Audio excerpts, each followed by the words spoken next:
Areca মম mini কিচেনে সবাইকে স্বাগত। আশা করছি সবাই ভালো আছেন। আজকে আমি সহজভাবে জলপাইয়ের আচার তৈরি করে দেখাবো। আশা করছি ভিডিওটি ভালো লাগবে। তাহলে লাইক, কমেন্ট, শেয়ার এবং সাবস্ক্রাইব করবেন। পাশে থাকা বেল আইকন অন করে আমাদের সাথেই থাকুন। প্রথমে আমি জলপাইগুলো বেছে নিচ্ছি।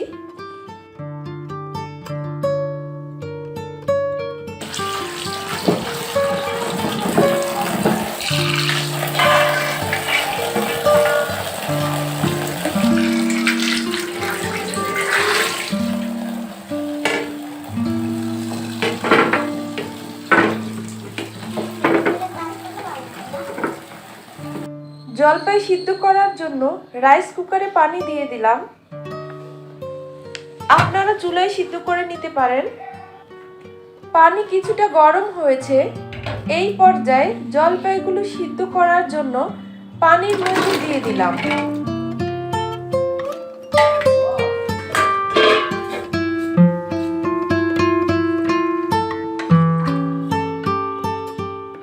একটি কাঠির সাহায্যে জলপাইগুলো নেড়ে চেড়ে ঢাকনা দিয়ে ঢেকে দিলাম।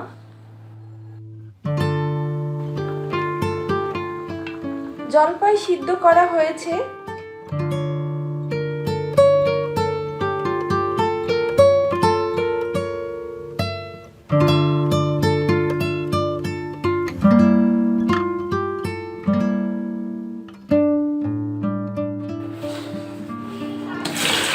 এবার জলপাই থেকে একটি ছাঁকনির সাহায্যে পানি ছেঁকে নিচ্ছি।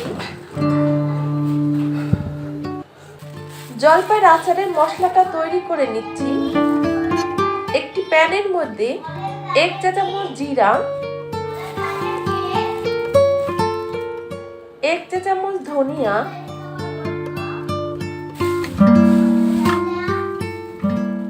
1 চা চামচ কালো সরিষা,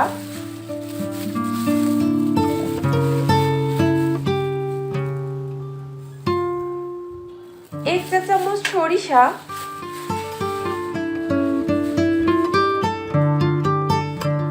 6টি শুকনো মরিচ, সামান্য মেথি,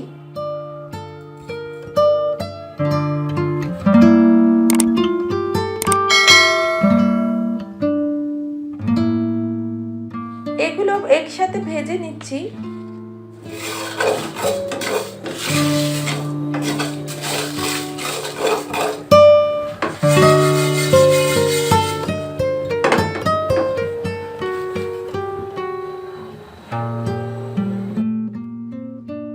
এবার ভেজে রাখা মশলা মিক্সারে ঢেলে নিচ্ছি গুঁড়ো করার জন্য।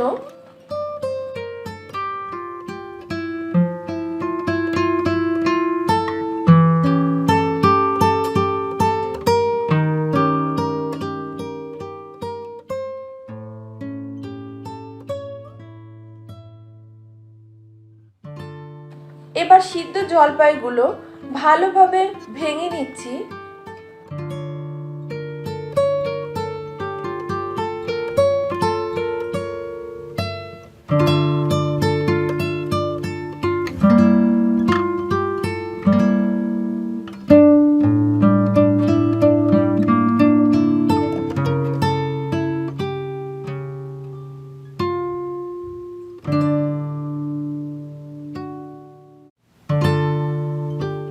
চুলা অন করে একটি প্যানে 1 কাপ সরিষার তেল দিয়ে দিলাম।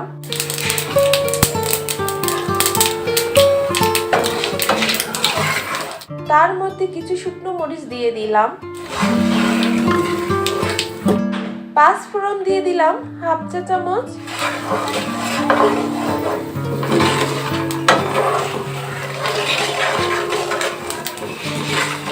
দুইটি তেজপাতা দিয়ে দিলাম।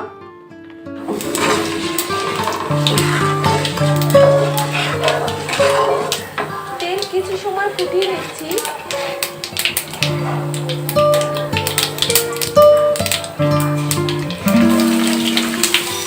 এবার 1/2 কাপ রসুন কুচি দিয়ে দিলাম। আবার কিছু সময় নেড়ে নিচ্ছি।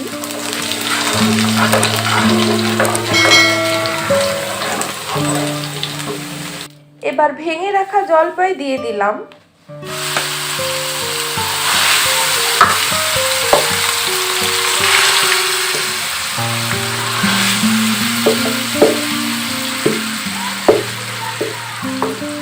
ভালোভাবে তেলের সাথে মিশিয়ে নিচ্ছি।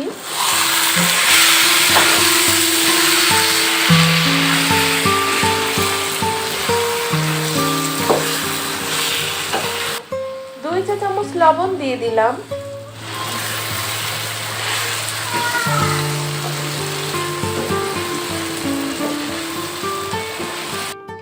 এক কেজি চিনি দিয়ে দিলাম।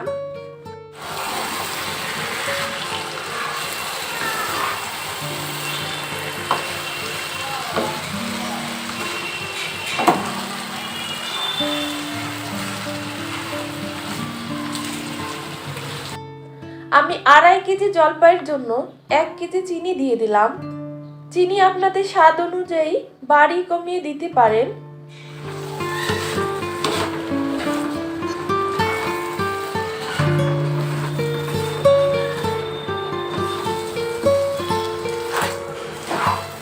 চিনি দেওয়ার পরে কিছুটা পানি বের হয়েছে, পানিটা টানিয়ে নিচ্ছি।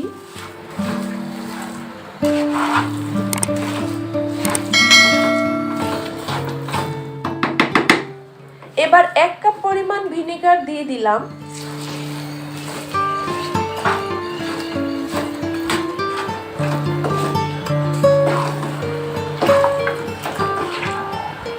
এতে করে আচার 6 মাস 1 বছর ভালোভাবে সংরক্ষণ করে রাখা যায়, নষ্ট হয় না। আচারের মধ্যে পানি টেনে না যাওয়া পর্যন্ত জাল করে নিতে হবে।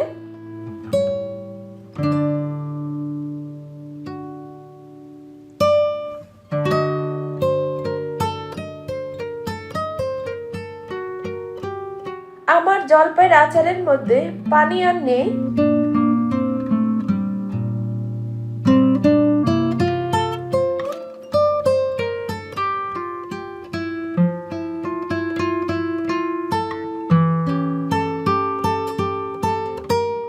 এই পর্যায়ে জলপাইয়ের আচার চুলা থেকে নামিয়ে নিলাম।